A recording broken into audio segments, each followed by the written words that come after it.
Mi tío me dejó 10 millones de dólares y una casa. Mis padres, quienes me vendieron por $19.000, vinieron a la lectura del testamento. Todavía somos tu familia, dijo papá. Luego, mi abogado reprodujo una grabación. Me llamo Eliana, y acabo de cumplir 28 años el mes pasado. Nunca esperé volver a ver a mis padres, después de que desaparecieran cuando yo tenía 9 años. Sin embargo, allí estaban, sentados frente a mí en la oficina del abogado de mi tío Arturo, mirándome como buitres mientras leían el testamento. 10 millones de dólares y una casa. Eso fue lo que el tío Arturo me dejó. Eso fue lo que los trajo de vuelta después de 19 años. ¿La peor parte? Estas personas realmente me vendieron por $19.000 cuando era una niña. Déjenme saber desde dónde están viendo esto, y pulsen el botón de me gusta y suscribirse, mientras les cuento cómo la historia de mi abandono tomó un giro inesperado, cuando una simple grabación lo cambió todo. Antes de que todo se desmoronara, recuerdo haber sido feliz. Mi infancia antes de los 9 años fue lo que la mayoría consideraría normal, quizás incluso afortunada. Vivíamos en una modesta casa de 2 habitaciones, en un tranquilo suburbio a las afueras de Chicago. Mi padre, Rubén, trabajaba como gerente de ventas para una empresa de muebles. Mi madre, Catalina, era recepcionista a tiempo parcial en una clínica dental local. No éramos ricos de ninguna manera, pero tampoco sentí que tuviéramos dificultades. Cada domingo, íbamos al parque local para hacer un picnic. Papá asaba salchichas en las barbacoas públicas, mientras mamá extendía una manta a cuadros rojos y blancos sobre la hierba. Recuerdo correr con otros niños, jugando a la mancha y al escondite hasta que el sol comenzaba a ponerse. Estos son los recuerdos a los que me aferré durante los momentos más oscuros. Pequeños fragmentos de felicidad que intenté preservar desesperadamente. Mamá solía leerme todas las noches antes de dormir. Tenía esta colección de cuentos de hadas con hermosas ilustraciones. Su favorito era El patito feo. Mirando hacia atrás ahora, me pregunto si estaba tratando de prepararme para lo que venía, para el abandono que enfrentaría. Papá estaba menos involucrado en las rutinas de la hora de dormir, pero a veces se sentaba al borde de mi cama y me contaba historias sobre sus aventuras de infancia con el tío Arturo. El tío Arturo era el hermano menor de papá, y nos visitaba al menos una vez al mes. Vivía en Boston, donde dirigía una exitosa firma de inversiones. A diferencia de mis padres, el tío Arturo siempre me traía regalos bien pensados, cosas que demostraban que prestaba atención a mis intereses. Cuando mencioné que me gustaba la astronomía, me compró un pequeño telescopio. Cuando desarrollé interés por el dibujo, me consiguió un set de bocetos profesional. Noté lo diferente que era el tío Arturo de mi padre. Aunque se parecían un poco, con su cabello oscuro y su complexión alta, sus personalidades eran polos opuestos. Papá solía estar tenso, propenso a enfadarse por cosas pequeñas. El tío Arturo era paciente, amable y genuinamente interesado en lo que yo tenía que decir. Escuchaba mis historias infantiles con total atención, sin interrumpirme ni restarme importancia como a veces hacían mis padres. Las primeras señales de que algo andaba mal comenzaron a aparecer cuando tenía alrededor de 8 años. Me despertaba por la noche por el sonido de mis padres discutiendo sobre dinero. Intentaban mantener la voz baja, pero nuestra casa era pequeña y las paredes delgadas. Una noche, recuerdo claramente haber escuchado a mi padre decir, «No podemos seguir viviendo así, Catalina. Las deudas se están acumulando, y no son el tipo de gente a la que quieres deberle dinero». Mi madre respondió, «¿Qué sugieres que hagamos? ¿Vender la casa? ¿Mudarnos con tu hermano?» La mención del tío Arturo pareció enfadar aún más a mi padre. «No necesito su caridad, Siseo. Ya encontraré una solución». Su comportamiento hacia mí también comenzó a cambiar. Se volvieron distantes, a menudo perdidos en sus pensamientos. Mamá dejó de leerme por la noche, alegando que estaba demasiado cansada. Papá rara vez estaba en casa, diciendo que trabajaba horas extras para ganar más dinero. Los picnics de los domingos se hicieron menos frecuentes y, finalmente, cesaron por completo. Mirando hacia atrás, puedo ver que ya estaban planeando su huida, ya se estaban desvinculando emocionalmente de mí. Pero de niña, no entendía lo que estaba pasando. Solo me sentía confundida y cada vez más sola. Mi 9º cumpleaños, fue la última vez que vi a nuestra familia verdaderamente unida.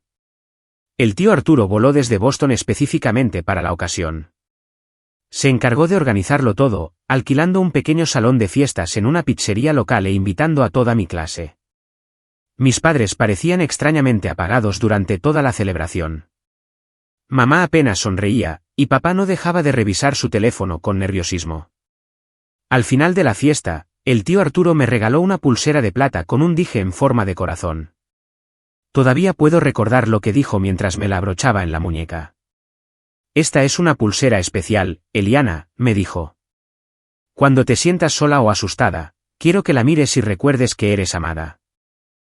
No tenía idea entonces de lo significativo que se volvería ese regalo, de cómo serviría como un recordatorio tangible de la única persona que nunca me abandonó.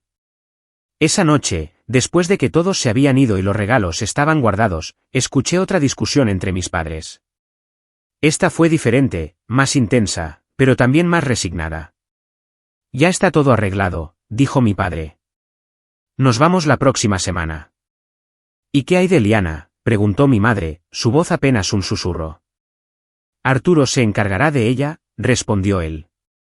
De todos modos, siempre ha querido hacerlo. No entendí lo que querían decir. Pensé que quizás nos íbamos de vacaciones, y que me quedaría con el tío Arturo por un tiempo. Me fui a dormir esa noche sosteniendo mi nueva pulsera, completamente inconsciente de que mi vida estaba a punto de cambiar para siempre. Me desperté un martes por la mañana, exactamente una semana después de mi cumpleaños, en una casa inusualmente silenciosa.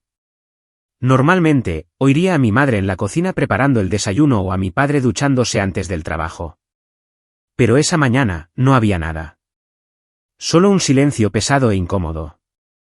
Salí de la cama, todavía con mi pijama de pingüinos bailarines que el tío Arturo me había regalado por Navidad. Grité, «¿Mamá?» «Papá», pero no obtuve respuesta. La cocina estaba vacía, sin desayuno esperándome, sin almuerzo preparado para la escuela. La puerta de su habitación estaba abierta, la cama hecha, con un aspecto extrañamente impecable. Al principio, pensé que tal vez habían ido a la tienda o tenían una cita temprano de la que se habían olvidado de avisarme. Me serví un tazón de cereal y esperé. Los minutos se convirtieron en horas. Vi dibujos animados, coloreé en mis libros para colorear y seguí esperando. Para el mediodía, mi estómago rugía por el almuerzo, y la ansiedad comenzaba a invadirme. Recordé los números de teléfono que mis padres me habían hecho memorizar para emergencias. Llamé al celular de mi padre. Sin respuesta. Llamé al de mi madre. Directo al buzón de voz. Incluso intenté llamar al trabajo de mi padre, pero la recepcionista me dijo que él había llamado para reportarse enfermo ese día. A medida que avanzaba la tarde, me asusté cada vez más. Recorrí la casa buscando pistas, una nota, cualquier cosa que pudiera explicar a dónde habían ido.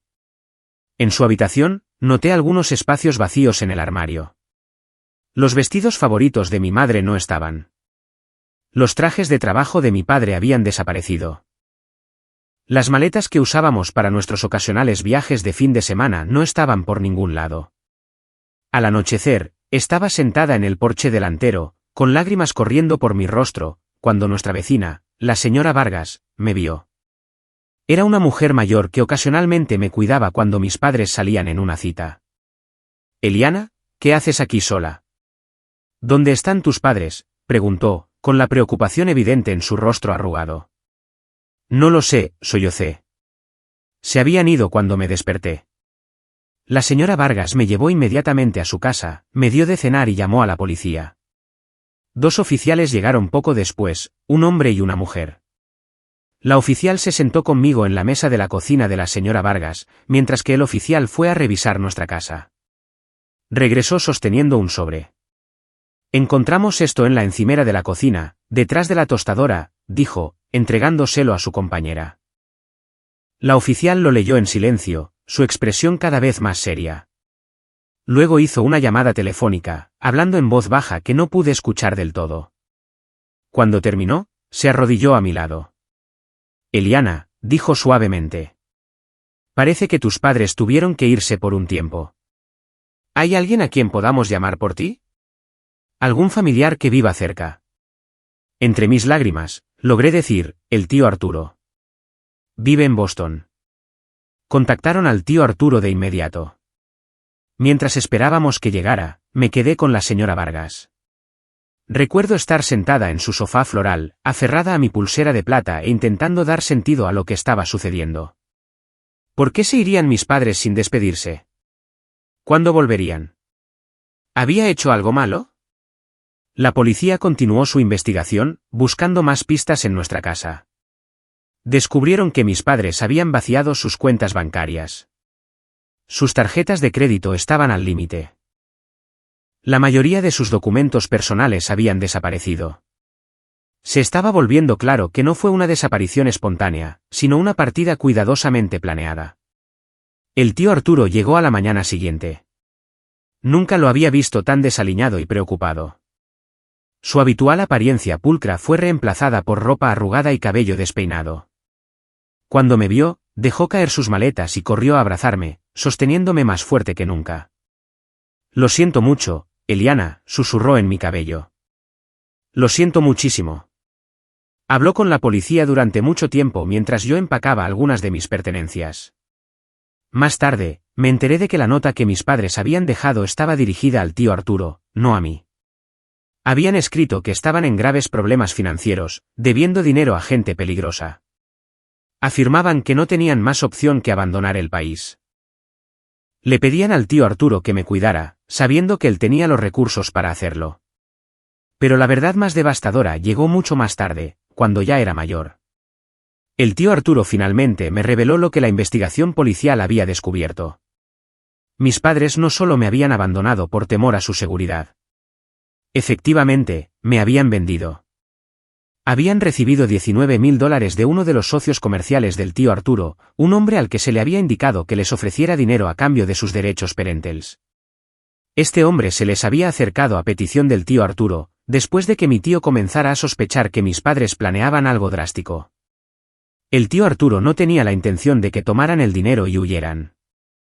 Esperaba que la ayuda financiera estabilizara su situación mientras él trabajaba en una solución más permanente. Pero mis padres vieron una oportunidad para escapar de sus deudas y empezar de nuevo en otro lugar, sin la carga de una hija. La traición fue completa. No solo me habían abandonado. Se habían beneficiado de ello. Los $19.000 que recibieron fueron el precio que le pusieron a su hija, a nuestra familia, a todos los cuentos antes de dormir y los picnics de los domingos. Todo se había reducido a una transacción, y yo había sido considerada no lo suficientemente valiosa como para conservarme. El viaje a Boston con el tío Arturo fue mayormente silencioso. Me senté en el asiento del pasajero de su coche de alquiler, mirando por la ventana mientras el paisaje familiar de Illinois daba paso a territorios desconocidos. El tío Arturo intentó varias veces iniciar una conversación, pero mis respuestas fueron mínimas. Estaba perdida en mis propios pensamientos, tratando de procesar la realidad de que mis padres se habían ido y quizás nunca volverían. La casa del tío Arturo en Boston no se parecía en nada a nuestra modesta casa en Chicago. Era una hermosa casa de piedra rojiza en un barrio histórico, con 4 dormitorios, una cocina espaciosa y un pequeño jardín trasero. En otras circunstancias, podría haberme emocionado vivir en un lugar así. En cambio, me sentía abrumada y fuera de lugar. La primera noche, me mostró mi habitación. Claramente era una habitación de invitados, con colores neutros y decoración mínima, pero se había esforzado por hacerla acogedora, colocando un oso de peluche en la cama y una pequeña estantería con algunos libros infantiles. «Puedes decorarla como quieras», me dijo. «Mañana podemos ir de compras por cualquier cosa que necesites». Asentí, pero no dije nada. Cuando se fue, cerrando la puerta suavemente detrás de él, me acurruqué en la cama y lloré hasta quedarme dormida, todavía con la ropa con la que había viajado. Las semanas siguientes fueron difíciles para ambos. Tenía pesadillas frecuentes, despertando gritando por mis padres. El tío Arturo entraba corriendo, tratando de consolarme, pero yo lo apartaba. Durante el día, estaba retraída y poco comunicativa. En la nueva escuela donde el tío Arturo me matriculó, me mantenía apartada, rechazando los intentos de amistad de otros niños. Los maestros expresaron su preocupación por mi comportamiento. Me estaba quedando atrás en mis tareas escolares, a menudo mirando fijamente las páginas en lugar de completar los trabajos. Durante el recreo, encontraba un lugar solitario en el patio y me sentaba sola, observando a otros niños jugar a juegos en los que ya no tenía interés en participar. El tío Arturo, hay que reconocerlo, fue infinitamente paciente. Nunca levantó la voz, nunca mostró frustración, ni siquiera cuando me desquitaba con él con ira, culpándolo por no traer de vuelta a mis padres. Se tomó tiempo libre del trabajo para estar más disponible, ajustando su horario para llevarme y recogerme de la escuela personalmente, en lugar de contratar a una niñera o usar el autobús escolar. También encontró a una psicóloga infantil, la doctora Inés Serrano, que se especializaba en trauma y problemas de abandono. 2 veces por semana, me llevaba a su acogedora consulta, llena de juguetes y materiales de arte. Inicialmente, me negué a hablar durante estas sesiones. La doctora Serrano no me presionó. En cambio, me sugirió que dibujara mis sentimientos. Los primeros dibujos que hice eran oscuros y caóticos, llenos de líneas furiosas y garabatos negros pesados. Más tarde descubrí que el tío Arturo guardó todos estos dibujos. Los almacenó en una carpeta, siguiendo mi progreso emocional a través de la evolución de mi arte. Poco a poco, tras meses de terapia, los colores comenzaron a aparecer en mis dibujos. Las líneas caóticas se volvieron más estructuradas, formando figuras y escenas reconocibles. Después de unos 6 meses con el tío Arturo, experimenté un momento decisivo. Era una tarde lluviosa de sábado, y ambos estábamos en la sala de estar. Yo estaba dibujando mientras el tío Arturo leía un libro. Sin levantar la vista de mi papel, de repente pregunté, ¿van a volver alguna vez? El tío Arturo dejó su libro y se sentó a mi lado en el suelo. Consideró su respuesta cuidadosamente antes de hablar. No lo sé, Eliana, dijo honestamente. Pero lo que sí sé es que estoy aquí, y no voy a ir a ninguna parte. No estás sola. Por primera vez desde el abandono, me permití llorar abiertamente frente a él. No las lágrimas silenciosas que derramaba por la noche, sino sollozos profundos que sacudían mi cuerpo. El tío Arturo me abrazó, meciéndome suavemente de un lado a otro hasta que pasó la tormenta. A partir de ese día, nuestra relación comenzó a cambiar. Empecé a confiar en él, a aceptar que ahora él era mi familia. Me adoptó oficialmente cuando tenía 10 años, aunque siempre dejó claro que podía conservar mi apellido si quería. Elegí tomar el suyo, queriendo cortar esa conexión final con los padres que se habían marchado. Con el paso de los años, el tío Arturo se convirtió en más que mi tutor. Se convirtió en mi padre en todos los sentidos importantes. Nunca se perdió una obra de teatro escolar, un partido de fútbol o una reunión de padres y maestros. Aprendió a trenzar mi cabello para ocasiones especiales, aunque sus primeros intentos eran cómicamente torcidos. Me ayudaba con los deberes, celebraba mis logros y me consolaba en mis decepciones. En mi 13º cumpleaños, me llevó a un restaurante elegante, solo nosotros dos. Durante el postre, me dio una pequeña caja. Dentro había un nuevo dije para la pulsera de plata que todavía llevaba todos los días, una pequeña llave de plata. Esta es la llave de tu futuro, Eliana, dijo. Hagas lo que hagas, vayas a donde vayas, te ayudaré a llegar allí. Te prometo que nunca más te quedarás fuera o te dejarán atrás. A pesar de su exigente carrera, el tío Arturo siempre me hizo su prioridad. A menudo trabajaba desde casa cuando estaba enferma o tenía un día libre de la escuela. Rechazó ascensos que habrían requerido viajes extensos. Sus socios comerciales a veces expresaban sorpresa por sus decisiones, pero él simplemente decía, tengo una hija que criar. Todo lo demás es secundario. No todo fue un camino de rosas, por supuesto. Tuvimos nuestros desacuerdos, especialmente durante mi adolescencia, cuando puse a prueba los límites, como hacen todos los adolescentes. Pero incluso durante nuestras peores discusiones, había una seguridad subyacente al saber que el tío Arturo nunca se iría, nunca decidiría que yo era demasiado problema. A medida que crecía, comencé a comprender la magnitud de lo que había hecho por mí. No solo las provisiones materiales, la casa bonita, las buenas escuelas, sino el andamiaje emocional que había construido a mi alrededor. La constante seguridad de que era deseada y valorada. Para cuando me gradué de la escuela secundaria, la niña asustada y retraída que había sido era apenas reconocible. Tenía amigos. Participaba en actividades escolares. Reía libremente. Las heridas del abandono no habían desaparecido por completo. Nunca lo harían, pero habían sanado lo suficiente como para permitirme funcionar, confiar, amar. Y a través de todo, el tío Arturo cumplió su promesa. Nunca te dejaré, Eliana. Nunca más estarás sola. Me gradué de la Universidad de Boston con un título en finanzas, summa cum laude. El tío Arturo se sentó en la primera fila durante la ceremonia, su rostro radiante de orgullo. Mientras caminaba por el escenario para recibir mi diploma, lo miré a los ojos y lo vi secarse discretamente las lágrimas. Más tarde, en la pequeña cena de celebración que organizó en su restaurante favorito, levantó su copa para un brindis. Por Eliana, dijo, con la voz embargada por la emoción. La persona más fuerte y decidida que conozco. Has superado en tu joven vida más de lo que la mayoría de la gente enfrenta en toda una vida, y lo hiciste con gracia. No podría estar más orgulloso de llamarte mi hija. Había recibido múltiples ofertas de trabajo antes de la graduación, pero elegí un puesto en una prestigiosa firma de inversiones en Nueva York. Fue una decisión difícil alejarme del tío Arturo, pero él me animó a extender mis alas. Boston siempre estará aquí, me aseguró. Yo siempre estaré aquí. Pero esta es una oportunidad que no puedes dejar pasar. Mi nueva vida en Nueva York era emocionante y desafiante. Alquilé un pequeño pero bonito apartamento en Brooklyn, me sumergí en mi trabajo y gradualmente construí un círculo de amigos. Cada domingo, sin falta, el tío Arturo y yo teníamos una larga llamada telefónica, poniéndonos al día de nuestras semanas.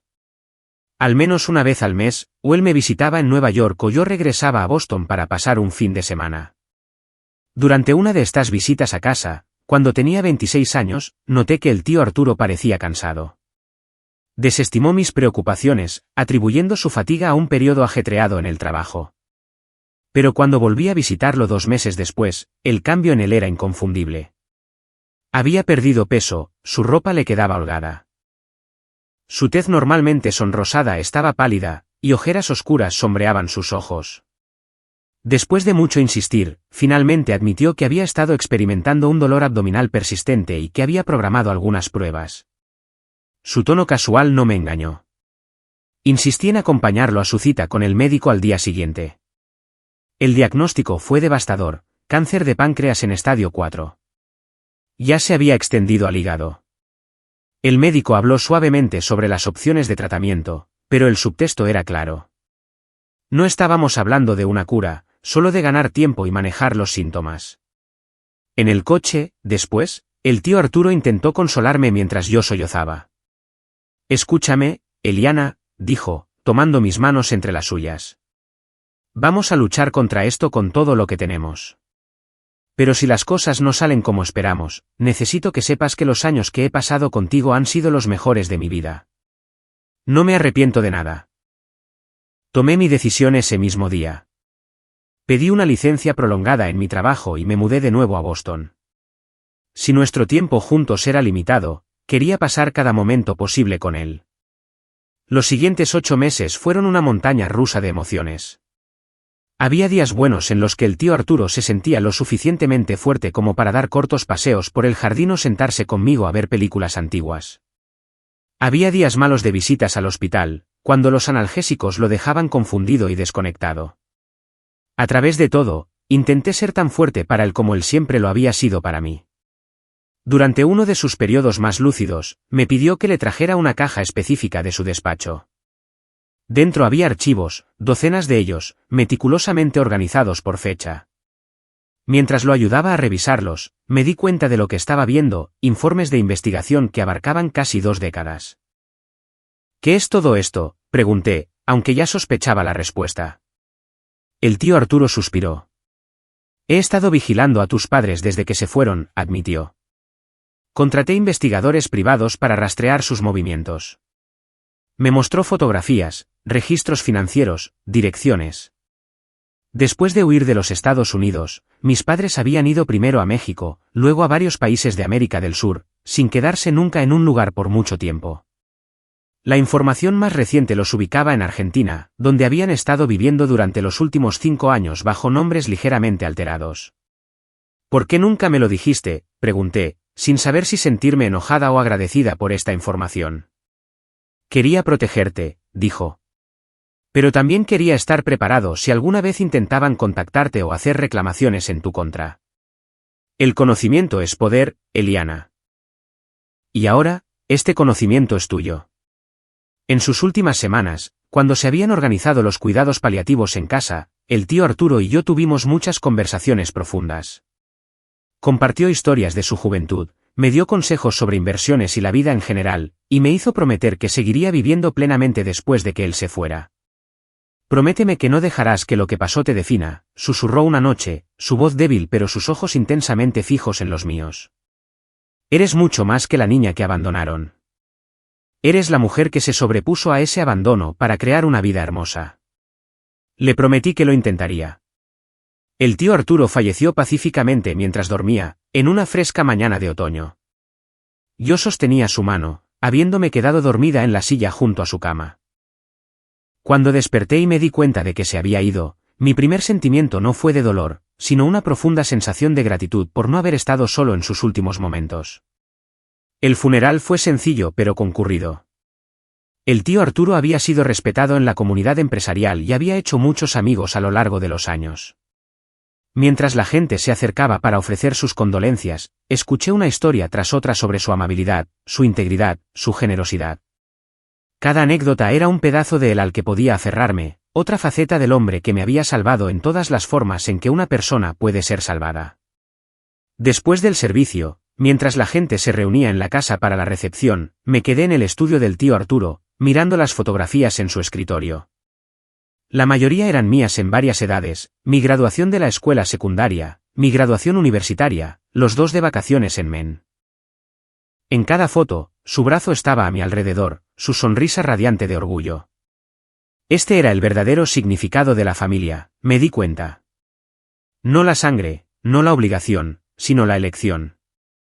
Cada día, el tío Arturo había elegido amarme, ponerme en primer lugar, construir una vida en torno a asegurar mi felicidad y seguridad. Al hacerlo, me había enseñado lo que realmente significa el amor.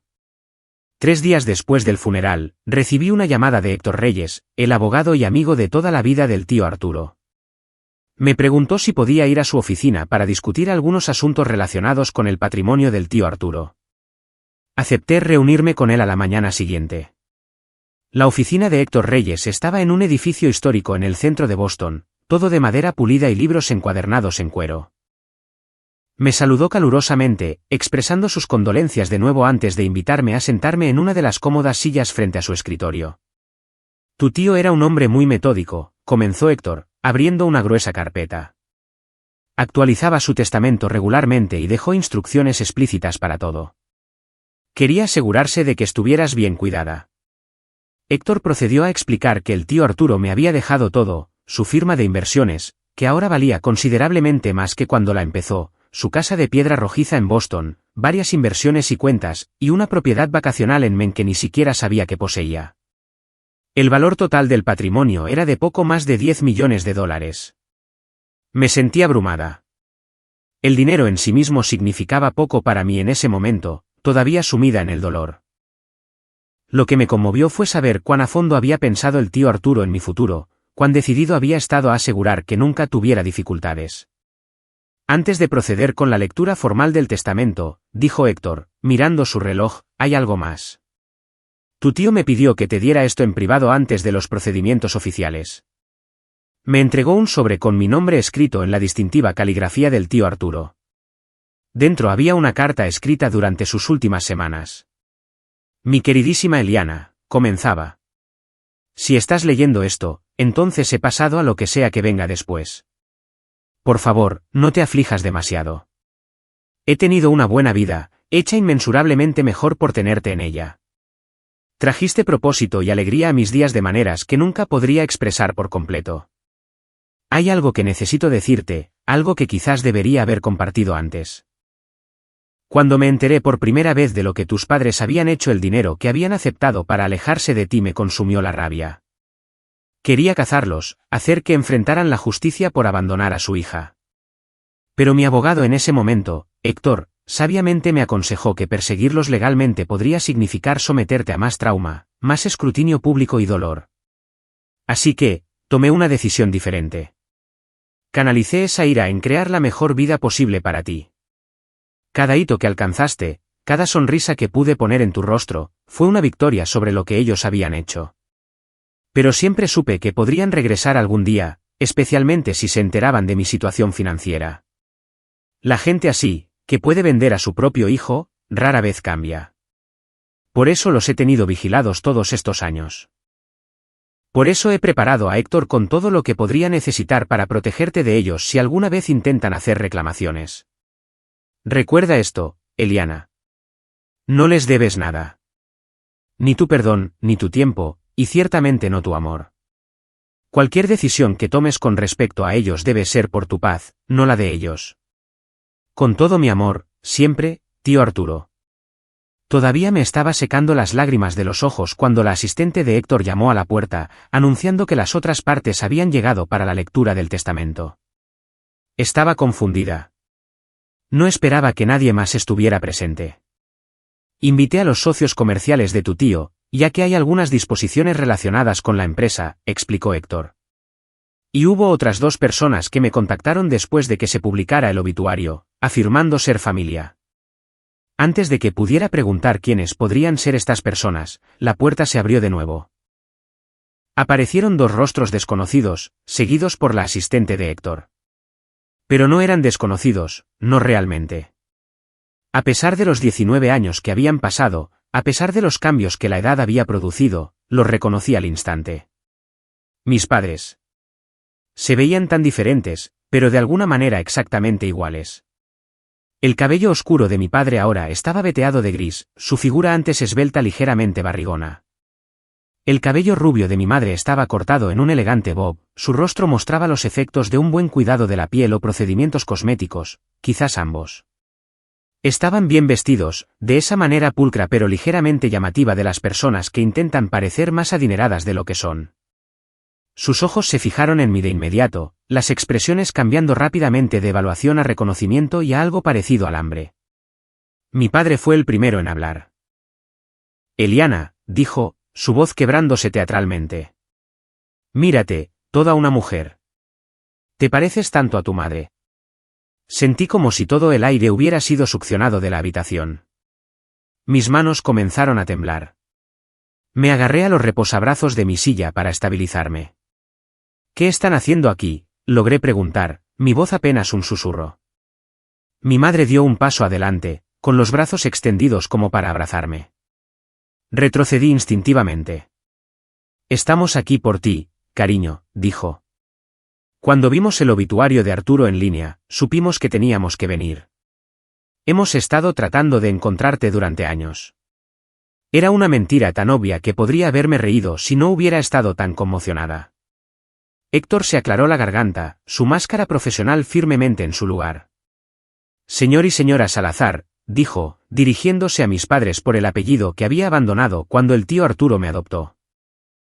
Como les expliqué por teléfono, su presencia aquí es irregular, pero como insistieron y amenazaron con acciones legales, lo he permitido. Sin embargo, debo pedir que procedamos primero con la lectura formal. Las reuniones personales pueden esperar. Mis padres tomaron asiento a regañadientes en el otro extremo de la habitación. Durante toda la lectura del testamento, pude sentir sus ojos sobre mí, calculando, evaluando el valor de lo que estaba heredando. El tío Arturo, en efecto, me había dejado todo a mí, con legados menores para algunos empleados de toda la vida y organizaciones benéficas. Cuando Héctor terminó, mi padre habló de inmediato. Entendemos que Arturo era bastante rico, dijo. Como padres de Eliana, sentimos que deberíamos tener algo que decir en cómo se gestiona una herencia tan grande. Después de todo, ella todavía es joven. La audacia era impresionante. Encontré mi voz por fin, la ira quemando a través del shock. Ustedes no tienen nada que decir en nada relacionado conmigo, dije fríamente. Renunciaron a ese derecho cuando me abandonaron, cuando me vendieron. La expresión de mi madre cambió a una de inocencia herida. Eso no es lo que pasó, cariño.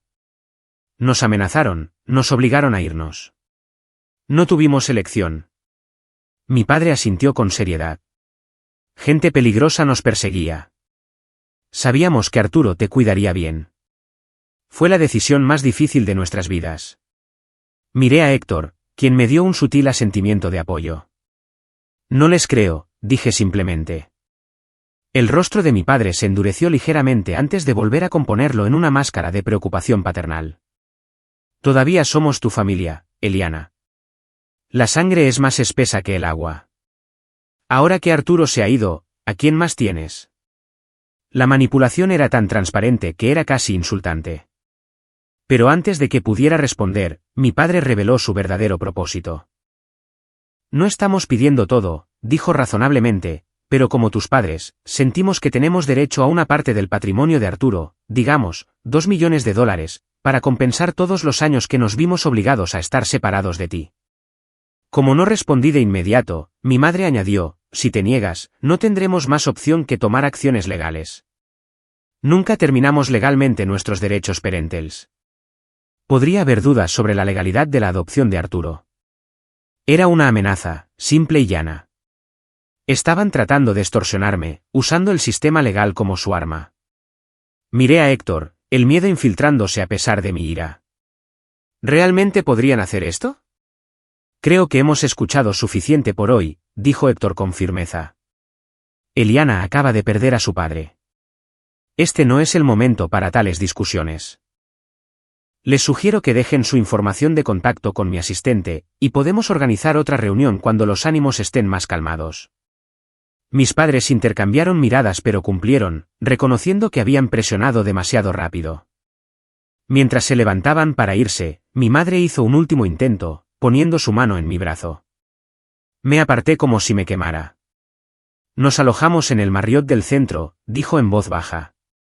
Habitación 614. Por favor, Eliana, tenemos mucho de qué ponernos al día. Después de que se fueron, me derrumbé de nuevo en mi silla, temblando incontrolablemente. Héctor me sirvió un vaso de agua y esperó pacientemente a que recuperara la compostura. ¿Realmente pueden demandarme?, pregunté finalmente. ¿Tienen alguna reclamación legal? La expresión de Héctor era sombría pero decidida. Pueden intentarlo, dijo. Pero tu tío se preparó para esta posibilidad. Tenemos documentación, evidencia de su abandono, del dinero que aceptaron. Si quieren una batalla legal, estamos bien equipados para dársela. Asentí, encontrando consuelo en su confianza. Pero al salir de su oficina, no pude evitar la sensación de que esto era solo el comienzo de una pesadilla que había creído superada hace mucho tiempo. Una semana después, me encontraba de nuevo en la oficina de Héctor Reyes. Esta vez, me acompañaba Xiomara Castillo, una abogada que Héctor me había recomendado, especializada en derecho de familia. Al otro lado de la mesa de conferencias estaban mis padres, flanqueados por su propio abogado, un hombre de aspecto astuto llamado Alonso Moreno. El ambiente estuvo tenso desde el momento en que nos sentamos. Mis padres habían abandonado la pretensión de una reunión emocional. Sus expresiones eran ahora fríamente determinadas, enfocadas en el objetivo de extraer dinero de mi herencia. El señor Moreno comenzó delineando su posición. Mis clientes buscan una porción justa del patrimonio de Arturo Herrera, declaró. Como padres biológicos de Eliana, tienen una reclamación razonable sobre los activos que, en el curso normal de los acontecimientos, habrían formado parte de la estructura de herencia familiar. Xiomara Castillo respondió con una frialdad profesional. El señor y la señora Salazar abandonaron a su hija cuando tenía 9 años. No hicieron ningún intento de contactarla durante 19 años. No proporcionaron apoyo financiero, ni guía emocional, nada que les diera derecho a ninguna porción del patrimonio del señor Herrera. Mi padre se inclinó hacia adelante, su rostro enrojeciendo. Nos vimos obligados a irnos, insistió. Estábamos bajo coacción. Arturo se aprovechó de nuestra posición vulnerable para quitarnos a Eliana. Era una distorsión tan flagrante de la realidad que no pude permanecer en silencio. Nadie los obligó a hacer nada, dije, mi voz temblando de emoción reprimida. Ustedes eligieron irse. Eligieron tomar dinero a cambio de abandonarme. Mi madre se volvió hacia mí, sus ojos de repente llenos de lágrimas que estaba segura eran calculadas. No entiendes lo que pasó, Eliana. Tu tío. Él manipuló la situación. Siempre te quiso para él. Te envenenó en nuestra contra. La acusación contra el tío Arturo fue demasiado. Sentí una oleada de rabia protectora. ¿Cómo se atreven?, dije entre dientes. ¿Cómo se atreven a intentar reescribir la historia? ¿Cómo se atreven a difamar al hombre que me crió, que me amó cuando ustedes me desecharon? Héctor, que había estado observando en silencio hasta ahora, se aclaró la garganta. Creo, dijo con calma, que podría ser el momento de abordar ciertos hechos directamente. Metió la mano en su maletín y sacó un pequeño dispositivo de grabación.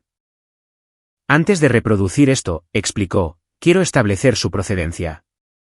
Esta grabación se realizó legalmente, con el consentimiento de una de las partes de la conversación, hace 19 años. El original ha sido conservado en el almacenamiento seguro de nuestra firma desde entonces, con una cadena de custodia ininterrumpida. Mis padres intercambiaron miradas nerviosas. Su abogado frunció el ceño. ¿Qué grabación?, exigió. No se nos informó de ninguna grabación. Héctor sonrió levemente. No, no se les informó. Apretó el botón de reproducir.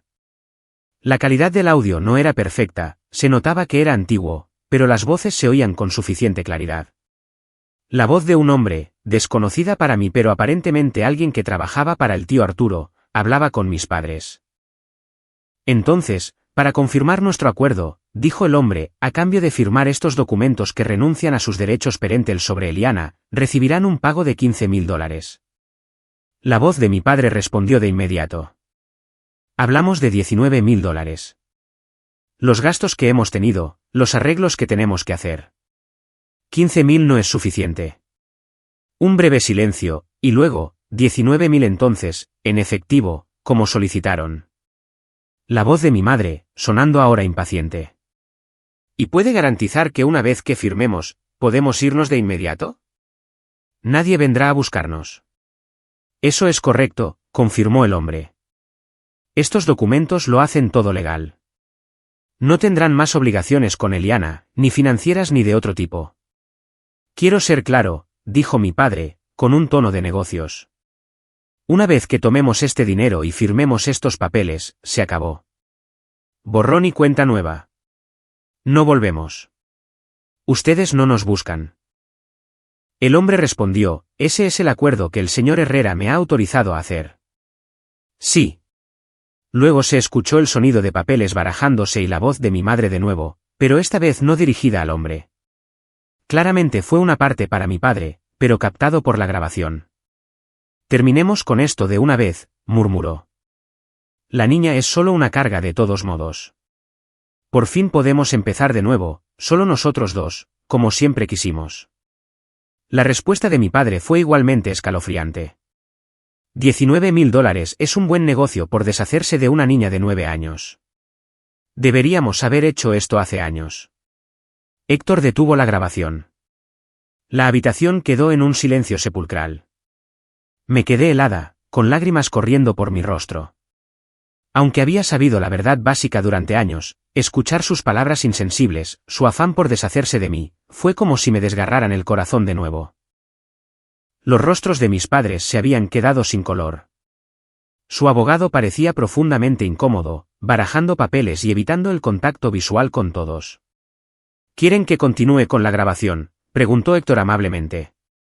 Hay bastante más, incluyendo discusiones detalladas sobre cómo planearon su partida, cómo ya habían comprado los billetes de avión antes de que tuviera lugar esta reunión, y cómo solicitaron específicamente efectivo para evitar un rastro documental. Mi padre se recuperó primero, su expresión endureciéndose en ira. Esa grabación está sacada de contexto, espetó. Estábamos bajo una presión extrema. El hombre de Arturo nos estaba manipulando. Héctor levantó una ceja. ¿Sacada de contexto? Por favor, explique el contexto en el que referirse a su hija como una carga, de la que estaban felices de deshacerse, por $19.000 sería aceptable. Su abogado finalmente habló. Necesitamos deliberar en privado, dijo, claramente afectado por lo que acababa de escuchar. Antes de que pudieran retirarse para reagruparse, encontré mi voz. Quiero decir algo, declaré, sorprendiéndome de lo firme que sonaba a pesar de la agitación en mi interior. Todos los ojos se volvieron hacia mí. Respiré hondo. Durante años, me torturé tratando de entender por qué mis padres me abandonarían. Inventé historias, les di excusas, me culpé a mí misma. Pensé que tal vez se vieron obligados a irse. Tal vez me estaban protegiendo de algo. Me aferré a la esperanza de que hubiera alguna razón noble, alguna explicación que diera sentido a lo que hicieron. Hice una pausa, haciendo contacto visual con cada uno de ellos por turno. Pero la verdad es más simple y más fea que cualquier historia que pudiera inventar. No me querían. Era un inconveniente, una carga, algo que vender cuando surgiera una mejor oportunidad. No se fueron para protegerme. Se fueron para liberarse a sí mismos. Mi madre empezó a hablar, pero levanté la mano, silenciándola. No los odio, continué. El odio requiere una inversión emocional, y ustedes no se la han ganado de mí. Lo que siento es lástima. Lástima de que nunca sabrán lo que significa amar de verdad a un hijo. Lástima de que canjearon la oportunidad de verme crecer, de ser parte de mi vida, por $19.000. Y ahora vuelven, no porque se arrepientan de lo que hicieron o porque quieran enmendarlo, sino porque ven otra oportunidad de lucro. Me levanté, recogiendo mis cosas. No obtendrán ni un céntimo de mí, dije con firmeza. Ni a través de la negociación, ni a través de los tribunales. Me vendieron una vez. No van a cobrar un segundo pago. Cuando me di la vuelta para irme, la voz de mi padre me detuvo, su tono de repente vicioso. Pequeña ingrata. Te dimos la vida. Sin nosotros, no existirías. Nos lo debes. Me volví lentamente, encontrando su mirada sin pestañear. Y sin ustedes, no habría sido abandonada. Sin ustedes, no habría pasado años en terapia aprendiendo a confiar de nuevo. Estamos en paz. Salí, dejando que Héctor y Xiomara se encargaran de las consecuencias legales. En el pasillo, me apoyé contra la pared, mis piernas de repente débiles. Pero la debilidad pasó rápidamente, reemplazada por una extraña sensación de ligereza que gradualmente reconocí como alivio. Por primera vez, había enfrentado a mis padres como una adulta, los había visto claramente por quienes eran y me había alejado en mis propios términos. Más tarde esa noche, Héctor llamó para informarme que mis padres y su abogado se habían marchado sin más discusión. Dudo que continúen con esto legalmente, dijo. Esa grabación hace que su posición sea insostenible, sin mencionar que potencialmente los expone a cargos criminales, dependiendo de la prescripción. Estaba sentada en el estudio del tío Arturo, nuestro estudio ahora rodeada de sus libros y fotografías. En mi mano tenía la pulsera de plata que me había dado en mi 9º cumpleaños, el último regalo antes de que todo cambiara. ¿Crees que intentarán contactarme de nuevo?, pregunté. Héctor dudó. No puedo decirlo con certeza. Personas así, motivadas por la codicia, pueden ser impredecibles. Pero mi opinión profesional es que reducirán sus pérdidas y desaparecerán de nuevo. El riesgo de seguir adelante con esto supera cualquier ganancia potencial para ellos. Le di las gracias y terminé la llamada, sintiendo una sensación de cierre que nunca esperé encontrar. Lo que sea que mis padres decidieran hacer a continuación, ahora sabía con absoluta certeza que podía manejarlo. El tío Arturo no solo me había dado seguridad material, sino también la fuerza emocional para enfrentar mi pasado y seguir adelante.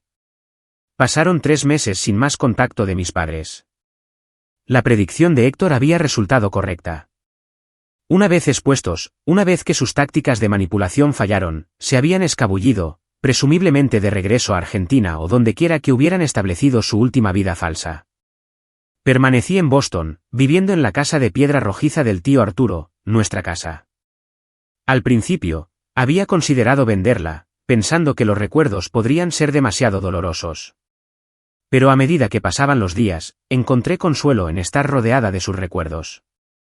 Su presencia persistía en los libros de las estanterías, el arte de las paredes, el jardín que había cuidado con tanto esmero. El duelo no es un proceso lineal.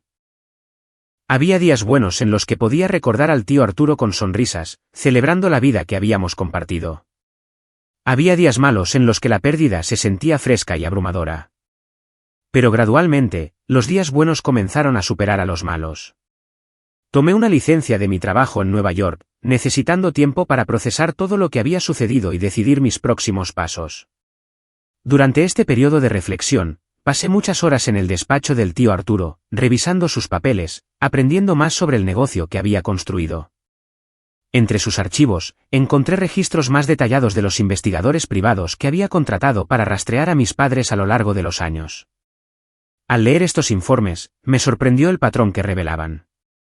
Mis padres se habían mudado con frecuencia, siempre dejando deudas sin pagar, a veces operando bajo nombres ligeramente alterados. Nunca se habían quedado en un lugar el tiempo suficiente para construir conexiones reales o una comunidad. Su vida había sido una serie de nuevos comienzos que rápidamente se agriaban, necesitando otra partida.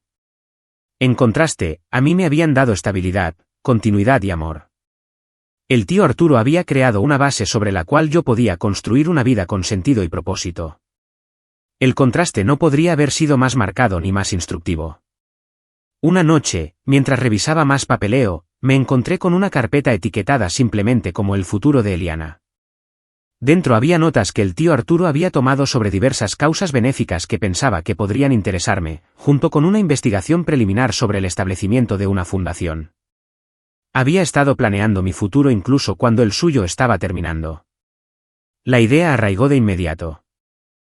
En cuestión de semanas, había reunido un equipo de asesores y comenzado el proceso de establecer la Fundación Arturo Herrera para niños de acogida y adoptados. La misión era simple: proporcionar apoyo a los niños que habían experimentado abandono o ruptura familiar, y a las familias que les abrían sus corazones y hogares. Utilicé una parte significativa de mi herencia para financiar la fundación, sabiendo que el tío Arturo lo habría aprobado de todo corazón. El trabajo me dio un propósito, una forma de transformar mi propia experiencia dolorosa en algo que pudiera ayudar a otros. Por cada niño que se sintiera no deseado, por cada familia que luchara por sanar esas heridas, la fundación estaría allí con recursos, asesoramiento, apoyo educativo y comunidad. La curación llegó de formas inesperadas. Mientras trabajaba con psicólogos infantiles para desarrollar programas para la fundación, obtuve nuevas perspectivas sobre mi propia experiencia. Llegué a comprender que, si bien el abandono me había moldeado, no me definía. La resiliencia que había desarrollado, la capacidad de empatía y comprensión, eran fortalezas nacidas de la adversidad.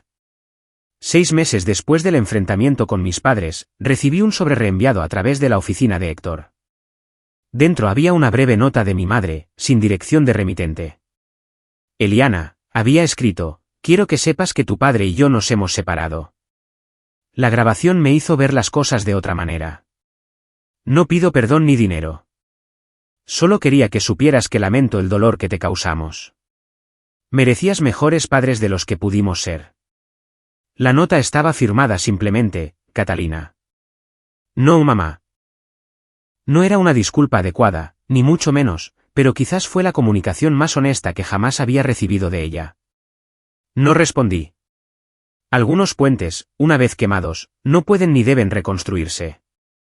A medida que se acercaba el primer aniversario de la muerte del tío Arturo, tomé una decisión. Mantendría la casa de Boston como sede de la fundación, pero era hora de seguir adelante con mi propia vida. Acepté un puesto en una firma financiera en Boston, donde podría usar las habilidades que había desarrollado en Nueva York mientras permanecía cerca del trabajo de la fundación. En el aniversario mismo, visité la tumba del tío Arturo. La lápida era simple pero elegante, tal como él hubiera querido. Coloqué un ramo de sus flores favoritas y me senté un rato, hablándole como si pudiera oírme. Me salvaste en todas las formas en que una persona puede ser salvada, le dije. Me mostraste lo que realmente significa la familia, cómo es realmente el amor. Ahora estoy tratando de transmitir eso, de ayudar a otros niños a saber que no están solos. Mientras hablaba, jugueteaba con la pulsera de plata en mi muñeca, la que me había dado en mi 9º cumpleaños. A lo largo de los años, había añadido dijes para marcar ocasiones especiales, la llave en mi 13º cumpleaños, un birrete de graduación cuando terminé la secundaria, una pequeña manzana para mi primer día de universidad, un diminuto rascacielos cuando conseguí mi trabajo en Nueva York. La pulsera se había convertido en una línea de tiempo de nuestra vida juntos, un registro tangible de su amor. Antes de abandonar el cementerio, añadí un nuevo dije. Había encargado un pequeño corazón de plata con alas, un símbolo del amor que me había sanado, que me había dado la fuerza para volar por mi cuenta. El viaje desde la niña abandonada hasta la mujer que soy ahora ha sido largo y a menudo doloroso. Todavía hay momentos en los que la inseguridad se cuela, cuando los viejos miedos resurgen. Pero estos momentos ya no me abruman. He aprendido que la familia no se define por la sangre o la biología, sino por la elección y el compromiso. He aprendido que las heridas pueden sanar, aunque dejen cicatrices. He aprendido que la mayor venganza contra quienes nos hieren es vivir bien, encontrar la alegría a pesar de sus acciones. Lo más importante, he aprendido que aunque no podemos elegir lo que nos sucede, sí podemos elegir cómo respondemos a ello. Mis padres eligieron abandonar a su hija por dinero. El tío Arturo eligió abrir su corazón y su hogar a una niña traumatizada. Yo estoy eligiendo usar mi experiencia para ayudar a otros, para crear algo positivo a partir de algo doloroso. Hay algunas heridas que nunca sanan por completo, pero pueden convertirse en los lugares de los que extraemos nuestra mayor fortaleza, nuestra más profunda capacidad de compasión. Y esa, quizás, es la herencia más valiosa que el tío Arturo me dejó, no el dinero ni la propiedad, sino el conocimiento de que el amor puede transformar incluso nuestras heridas más profundas en fuentes de sanación para nosotros mismos y para los demás. ¿Y ustedes? ¿Alguna vez han experimentado una traición que finalmente los llevó a algo inesperadamente positivo en sus vidas? ¿O han sido la persona que dio un paso al frente cuando alguien más se apartó? Me encantaría leer sus historias en los comentarios a continuación. Si esta historia resonó con ustedes, por favor, denle al botón de me gusta y suscríbanse para escuchar más viajes de resiliencia y sanación. Gracias por escuchar, y recuerden, a veces la familia que creamos es más poderosa que la familia en la que nacemos.